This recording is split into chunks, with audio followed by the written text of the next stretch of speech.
কাল চট্টগ্রামে শুরু বাংলাদেশ জিম্বাবুয়ে টি-20 সিরিজ। বিশ্বকাপের কম্বিনেশন ঠিক করতে বাড়তি গুরুত্ব দেয়া হচ্ছে সিরিজ জয়ের প্রত্যাশা অধিনায়ক শান্তর।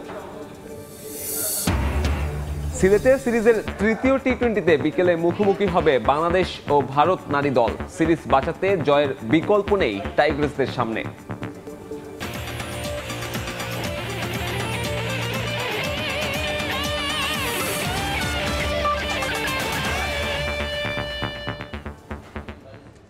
বিশ্বের নানা প্রান্তের খেলাধুলার খবর নিয়ে আমাদের নিয়মিত আয়োজন খেলার সময়, আর এই আয়োজনে আপনাদের সঙ্গে আছি আমি সাব্বির মিথুন। শুরুতেই ক্রিকেট।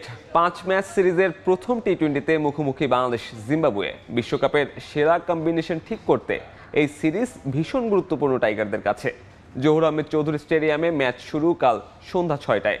তীব্র তাপ প্রবাহের পর চট্টগ্রামে সকালে এক পশলা বৃষ্টি এনে দিয়েছে স্বস্তি। অনুশীলনে দীর্ঘ সময় হাত ঘুরিয়েছেন দুই স্পিনার রিশাদ তানভীর। ডিপিএলের ম্যাচ শেষে স্কোয়াডে যোগ দিয়েছেন মাহমুদুল্লাহ রিয়াদ, আফিফ হোসেন ধ্রুব আর তানজিম সাকিব। বিশ্বকাপে খেলার যোগ্যতা অর্জন করতে না পারলেও সিকান্দার রাজার এই জিম্বাবুয়ে যথেষ্ট শক্তিশালী দল। সাম্প্রতিক সময়ে শর্টার ফরম্যাটে তারা হারিয়েছে শ্রীলঙ্কাকে। এমনকি দুদলের সবশেষ সিরিজে টাইগাররা হেরেছে 2-1 ব্যবধানে। তাই তো ইতিবাচক ফলাফলের পাশাপাশি বিশ্বকাপের আগে 2-1টি পজিশনে ক্রিকেটারদের বাজিয়ে দেখতে এই সিরিজে দৃষ্টি টাইগার টিম ম্যানেজমেন্টের। অধিনায়ক শান্ত চান ক্রিকেটারদের উন্নতি। টি-20তে কিন্তু বড় দল ছোট দল নাই। আপনি একটু আগে যেটা বললেন যে উগান্ডার কাছে জিম্বাবুয়ে হেরে গেছে, আবার এই জিম্বাবুয়ে শ্রীলঙ্কাকে কিছুদিন আগে হারাইছে। তো ওইভাবে চিন্তা করলে আসলে খুব বেশি ডিফারেন্স আমার কাছে লাগে না। ইম্পর্টেন্ট হলো যে ম্যাচটা আমরা কিভাবে খেলতেছি, আমরা কিভাবে প্রিপেয়ার হচ্ছি, নিজেদের কনফিডেন্সটা কিভাবে বিল্ড আপ করছি। বাট এতটুকু বলতে পারি সিরিজটা এত সহজ হবে না, অনেক কম্পিটিটিভ সিরিজই হবে, কারণ তারাও অনেক ভালো দল। কম্বিনেশন ওয়াইজ খুব ভালো একটা অবস্থানে আমরা আছি। অবশ্যই সাইফুদ্দিনের জন্য একটা বড় অপরচুনিটি, ও যদি ম্যাচ খেলার সুযোগ পায় অবশ্যই টিমের জন্য ভালো হবে। নারী ক্রিকেটের খবর। সিলেটের 5 ম্যাচ সিরিজের তৃতীয় টি-20তে আজ মুখোমুখি হবে বাংলাদেশ ও ভারত। সিরিজ জয়ের বাঁচাতে বিকল্প নেই টাইগার্সদের সামনে। ম্যাচ শুরু হবে বিকেল 4টায়। প্রথম ম্যাচে বাজে ফিল্ডিং ও ব্যাটিং ভরাডুবির পর দ্বিতীয় ম্যাচেও ভালো করতে পারেনি নিগার সুলতানা জ্যোতির দল। সেখান থেকে ঘুরে দাঁড়াতে মরিয়া স্বাগতিকরা। সিরিজ বাঁচাতে জয়ের বিকল্পও নেই। ম্যাচের আগে ভারত দল বিশ্রামে কাটালেও অনুশীলনে নিজেদের ভুল ত্রুটি শুধরে নিয়েছে বাংলাদেশ। ইতিবাচক পারফর্ম করতে পারলে ম্যাচ জেতা সম্ভব বলে মনে করেন দলের সহকারী কোচ। বিশ্বকাপের বছর হওয়ায় ভারতের বিপক্ষে সিরিজটাকে গুরুত্বের সঙ্গে দেখছে টিম ম্যানেজমেন্ট। ব্যাটিংয়ের পাশাপাশি ক্রিকেটারদের ফিল্ডিংয়েও উন্নতি চান সহকারী কোচ। টি-20 বিশ্বকাপের দল ঘোষণায় এবারও টালবাহানা বিসিবির। অন্য দেশগুলো ডেডলাইনের আগে দল দিলেও বিসিবি এবারও গণমাধ্যমে জানায়নি কারা আছেন 15 জনের প্রাথমিক স্কোয়াডে, যা দেশের ক্রিকেটের জন্য কোনো ভালো রীতি নয় বলে মন্তব্য করেছেন ক্রিকেট বিশ্লেষক ও কোচ নাজমুল আবেদিন ফাহিম। আগে স্কোয়াড দিলে ক্রিকেটাররাও সেভাবে নিজেদের মানসিকভাবে প্রস্তুত করতে পারতেন বলে মনে করেন তিনি। মিডল অর্ডার ভালো করলেও চিন্তা টপ অর্ডার নিয়ে। টি-20 দলে লিটনের অন্তর্ভুক্তি নিয়েও প্রশ্ন তুলেছেন ফাহিম। প্রতি বিশ্বকাপের আগেই বাংলাদেশের স্কোয়াড নিয়ে মঞ্চায়িত হয় একের পর এক নাটক। সবশেষ ওয়ানডে বিশ্বকাপের আগে তামিম ইকবালের ঘটনা নিয়েও জলঘোলা কম হয়নি, যার প্রভাব ছিল বিশ্ব আসরের মঞ্চে। এবার আরও একটা বিশ্বকাপের সামনে দাঁড়িয়ে টাইগার ক্রিকেট। প্রথমে নিউজিল্যান্ড, এরপর ভারত, অস্ট্রেলিয়া, ইংল্যান্ডের মতো বড় বড় দলগুলো নিজেদের প্রাথমিক দল ঘোষণা করেছে। আইসিসির কাছে দল পাঠালেও এখনও গণমাধ্যমে দল জানায়নি বিসিবি, যা দেশের ক্রিকেটের জন্য ইতিবাচক কিছু না বলেই মন্তব্য এই ক্রিকেট বিশ্লেষকের। কেন হয় এটা বলা খুব মুশকিল, বাট কিন্তু এটাই বোধহয় আমাদের ট্রেডিশন। এর আগেও আমরা দেখে এসেছি যে শেষ মুহূর্ত পর্যন্ত আমাদেরকে অপেক্ষা করতে হয়েছে। যত দ্রুত আমরা দল দিয়ে দিবে তত মনে হয় ভালো, যে দলের খেলোয়াড়রা রিলিভড হবে এবং ওরা তাদের ব্যক্তিগত যে মানসিক প্রিপারেশনটা দরকার, যেটা অত্যন্ত জরুরি, যেটা আমরা হয়তো দেখি না, সেই জিনিসটা শুরু করে দিতে পারে। কিন্তু তাওহিদ, মাহমুদুল্লাহ, জাকিররা মিডল অর্ডার অনেকটাই স্থিতিশীল করেছেন। তবে টি-20তে আর্লি উইকেট হারানো বাংলাদেশের পুরনো সমস্যা, যেখানে লিটনকে নিয়ে প্রশ্ন তুলেছেন ফাহিম। যদিও পারভেজ ইমনের অ্যাপ্রোচে মুগ্ধ সাকিব মুশফিকদের সাবেক কোচ। মিডল অর্ডার ব্যাটিংটা নিয়ে আমি খুবই এক্সাইটেড। বোলিংটা আজ তুলনায় ভালো হয়েছে। শুধু আমাদের সংখ্যার জায়গাটা বোধ হয় টপ অর্ডারে ওপেনারদের নিয়ে দলকে স্বস্তি দেওয়ার মতো একটা উদ্বোধনী জুটি আমরা এখনো কিন্তু বের করতে পারিনি। লিটন কুমার দাস টি-20-র যেই মানসিকতা, যে অ্যাপ্রোচ, সেটার অভাব কিন্তু আছে। পারভেজ ইমরানের মধ্যে সেই জিনিসটা আছে, সেই অ্যাটিটিউডটা আছে, সেই অ্যাপ্রোচটা আছে। আইপিএলে আমরা যেটা দেখছি সেটা বিশ্বকাপে দেখবো তা না, আমার মনে হয় না এতটা রান হবে বিশ্বকাপে। বাট তবুও 200 রান তো ডেফিনেটলি পার্সকোর হবে, এমনকি তার চেয়ে বেশি হতে পারে। সো আমরা ব্যাটিং করলে আমাদেরকে 200 রান করতে হবে। আগামী 2 জুন থেকে শুরু টি-20 বিশ্বকাপ, আর 8 জুন শ্রীলঙ্কার বিপক্ষে ম্যাচ দিয়ে আসর শুরু করবে বাংলাদেশ। তামিম হোসেন, সময় সংবাদ, ঢাকা। এবারে দেশের ফুটবলার তৈরির লক্ষ্য নিয়ে আসছে মৌসুমে অনূর্ধ্ব-16 এবং 18 পর্যায়ের 2 জন রেজিস্ট্রেশন বাধ্যতামূলক করেছে বাফুফে, যার মধ্য থেকে অবশ্যই একজনকে খেলাতে হবে দলের সেরা একাদশে। একই সঙ্গে 23 জনের স্কোয়াডে একজন বিদেশি ফুটবলার বেশি রাখার সিদ্ধান্ত নিয়েছে লীগ কমিটি, যার ফলে ক্লাবগুলোতে সুযোগ কমবে দেশি ফুটবলার খেলানোর। এক যুগের বেশি সময় ধরে মাঠে নিয়মিত বাফুফের পেশাদার লীগ, কিন্তু জাতীয় ফুটবলে তার প্রভাব প্রশ্নবিদ্ধ, কারণ লম্বা সময়েও ক্লাবগুলোতে তৈরি হয়নি তরুণ ফুটবলার তৈরির সংস্কৃতি। এই পথে তাদের সদিচ্ছা নিয়েও প্রশ্ন তোলা যেতে পারে। তাই কিছুটা নিরুপায় হয়ে একটা নীতিমালার বাধ্যবাধকতায় বাফুফে। 2024-25 মৌসুমে প্রিমিয়ার লিগ ক্লাবগুলোর জন্য 2 জন বয়সভিত্তিক ফুটবলার নিবন্ধনের নিয়ম বেঁধে দিয়েছে লীগ কমিটি, যেখান থেকে সেরা একাদশে খেলাতে হবে কমপক্ষে একজন, যাদের বয়সের গণ্ডি হতে হবে 16 থেকে 18-র মধ্যে। এর আগে 90-এর দশকে এমন নিয়ম করেছিল বাফুফে। 23 জনের স্কোয়াড থাকে, চূড়ান্ত স্কোয়াড, সেখানে 16 থেকে 18 বয়সে 2 জন প্লেয়ার অবশ্যই থাকতে হবে, এবং প্রতিটা টিমের মূল একাদশে অনূর্ধ্ব 16 থেকে 18 বছর একজন প্লেয়ারকে অবশ্যই খেলাতে হবে।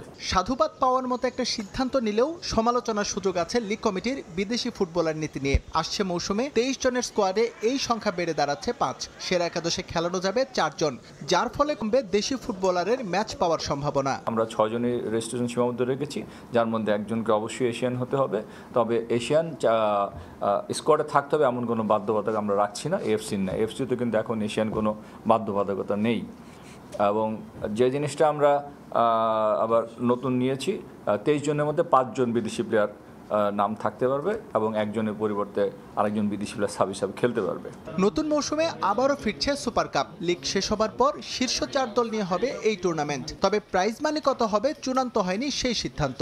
আগামী বছর লিগ শেষ হলে আমরা সুপার কাপ আয়োজন করব। সেক্ষেত্রে আমরা হয়তো এখনো দল সংখ্যা নির্ধারিত করিনি, তবে সম্ভাব্য যেটা হচ্ছে, আমরা প্রাথমিক যে সিদ্ধান্ত নিয়েছি, লিগের টপ 4টি টিম সুপার লিগে খেলবে। আগামী 1 জুন থেকে শুরু হবে 2024-25 ফুটবল মৌসুমের দলবদল। যারা পেশাদার। এসএম ইকবাল, সময় সংবাদ, ঢাকা।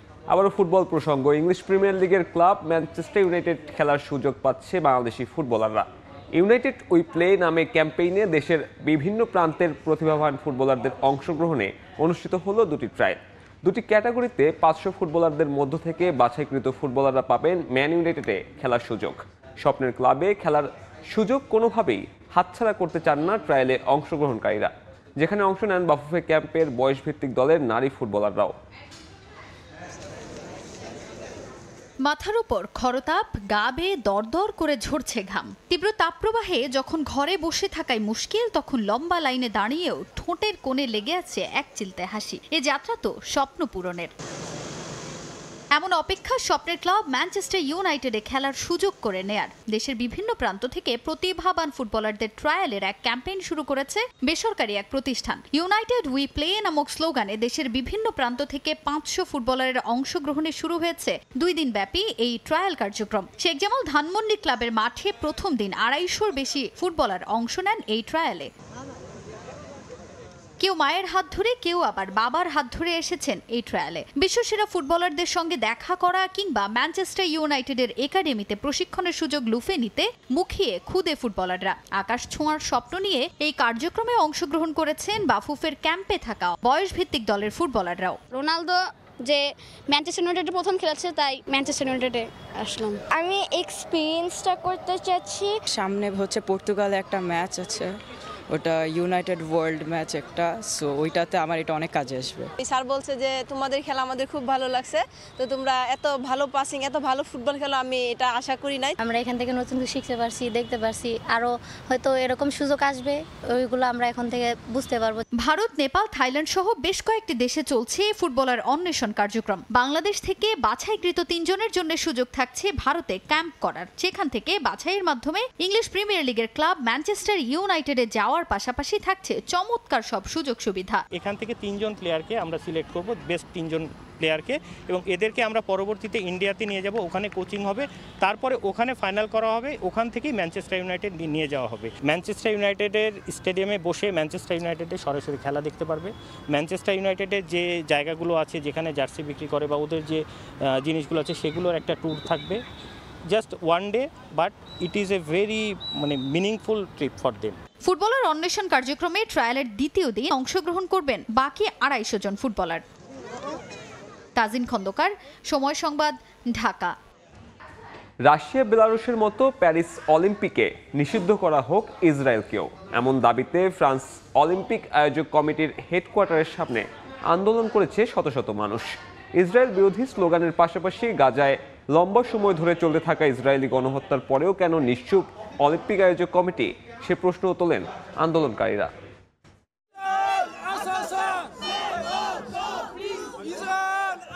প্যারিসের সেন্ট ডেনিস অলিম্পিক আয়োজক কমিটির হেড অফিস, যেখানে জড়ো হয়েছে প্রায় 300 আন্দোলনকারী। সবার একটাই দাবি, এবারের গ্রীষ্মকালীন অলিম্পিক গেমস থেকে নিষিদ্ধ করা হোক ইসরায়েলকে। ফিলিস্তিনের পতাকা আর ইসরায়েল বিরোধী স্লোগানে উত্তপ্ত প্যারিসের রাস্তা। স্থানীয় নিরাপত্তা কর্মীরাও ততক্ষণে সতর্ক অবস্থানে। অলিম্পিকের মতো বিশাল আয়োজনকে সামনে রেখে কোনো ধরনের ঝুঁকি নিতে চাচ্ছে না আয়োজক দেশটি। ইউক্রেনে আগ্রাসনের কারণে অলিম্পিকে রাশিয়া বেলারুশ এখনও ইন্টারন্যাশনাল অলিম্পিক কমিটির নিষেধাজ্ঞার অন্তর্ভুক্ত। সে উদাহরণ টেনে ইসরায়েলকেও নিষেধাজ্ঞার অন্তর্ভুক্ত করার দাবি আন্দোলনকারীদের। ইউক্রেনের রাশিয়ার আক্রমণের পর তাদের 4 দিনও লাগেনি অলিম্পিকে রাশিয়া আর বেলারুশকে নিষিদ্ধ করতে। আর অন্যদিকে গাজায় চলতে থাকা গণহত্যায় মৃতের সংখ্যা 40,000 ছাড়িয়ে গেছে, যার মধ্যে অধিকাংশই নারী ও শিশু। তবে এটা কেবলই ব্যবসা তাদের জন্য। তারা পুরোপুরি প্রস্তুত ইসরায়েলি প্রতিনিধি দলকে আমন্ত্রণ জানাতে।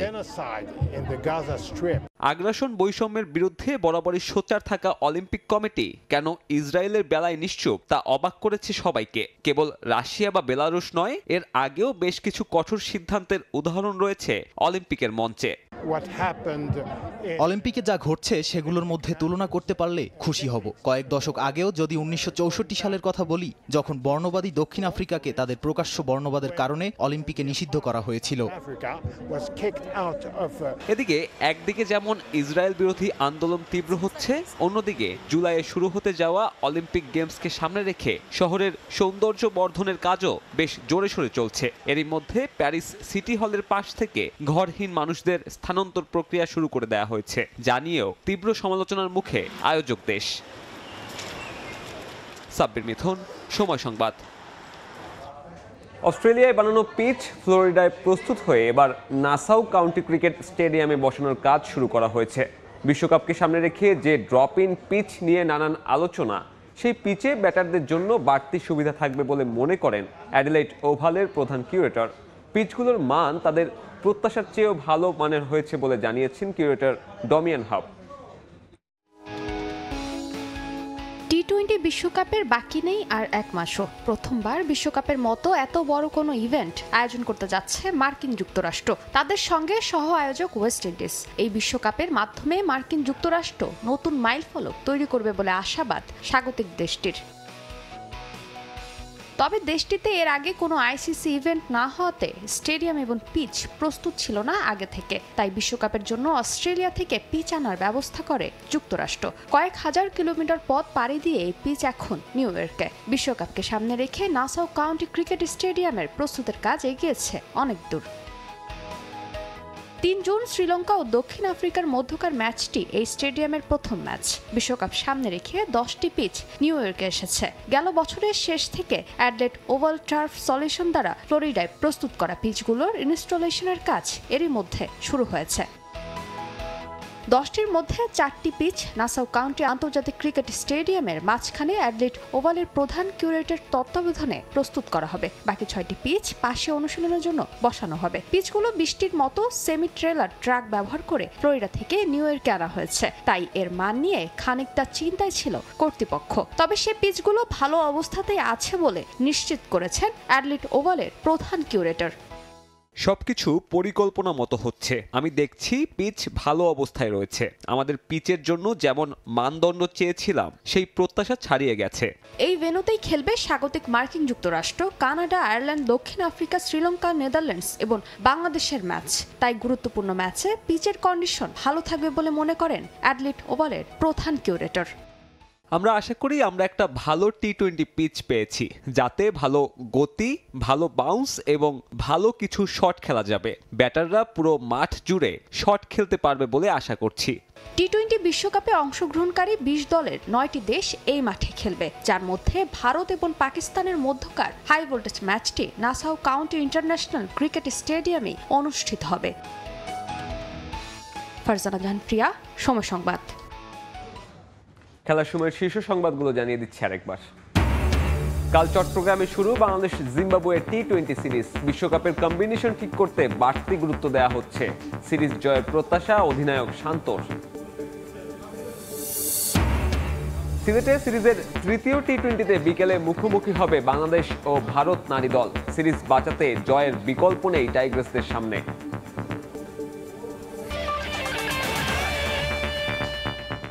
এই ছিল খেলার সময়ের এখনকার আয়োজন। দুপুরের সময় সঙ্গে থাকবেন ইমদাদুল হক। সাবির, আপনাকে ধন্যবাদ। দুপুরের সময় নিয়ে ফিরছি কিছুক্ষণ পর, সঙ্গে থাকুন সময়।